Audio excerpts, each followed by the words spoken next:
When last we left our intrepid adventurers, it's the next morning. The Jacquenis says that Kenneth Susan will allow Stephen's Hold to remain neutral and will not tell the Northerners where the cavalry is going. The party is happy to hear that, and then they start to consider the long journey to Lament. They've made the trip before. It's mentioned by Akai that currently they are behind the lines of the Northern Deseradan army, and they can expect someone in Stephen's Hold to report on the movements of the Royal Cavalry to the Northern Deseradans. Australia and Scala both say Hallister at the same time. Most of the party agrees. Alcine suggests that the main body of the Royal Cavalry swing wide of the canal, since that's what the Northerners are using as a supply line. They figure that if they swing out into the forest and then come down along the shore from the west, they'll pin the Northerners against the canal in Lament. Ulysses suggests attacking the canal and starving the Northern army out. Alcine and the Jacquenis point out that that would take way too long, and the cavalry needs to be used in an offensive, not a defensive way. The party offers to travel south on a path paralleling the main force.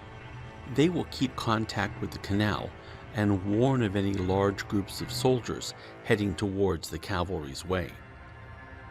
Alcine and Jacquenis Deborah agree, and they all say their goodbyes. They're provided with mounts, and then they split off from the main body of the Royal Cavalry. The party stays on the western side of the canal.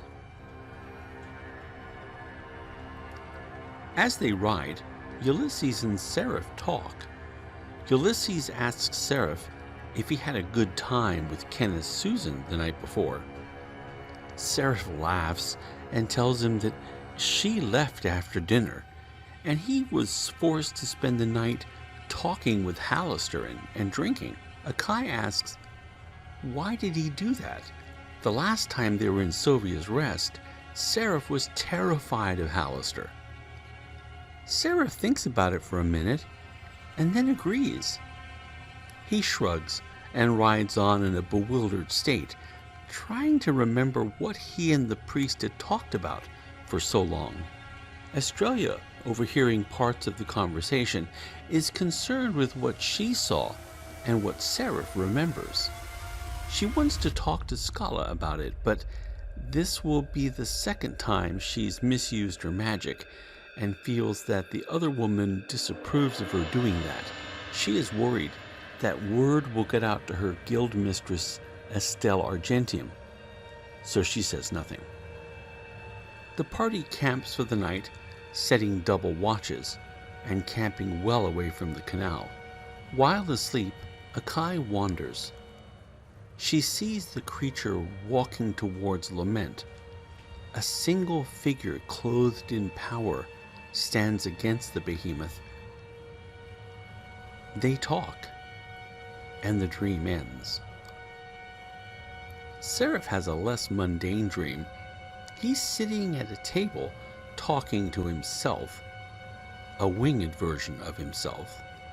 The creature jokes and jests at Seraph's confusion about where he is, but in talking with him, Seraph can tell that his doppelganger is quite mad.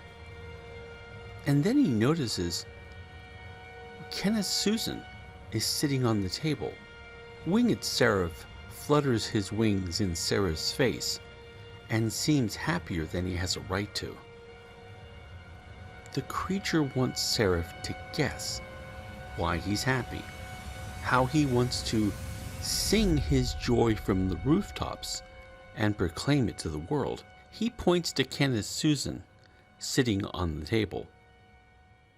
Seraph's mind is beginning to work on what everything means when suddenly he's woken up by Ulysses yelling.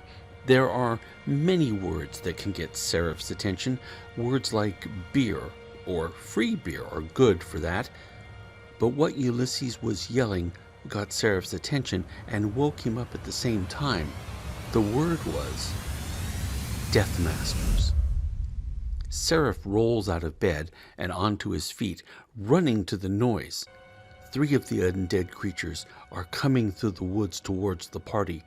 As the battle began, Seraph's mind is still back in the dream, trying to figure out what his evil self was trying to tell him. And then he realized it was trying to tell him that he was going to be a father.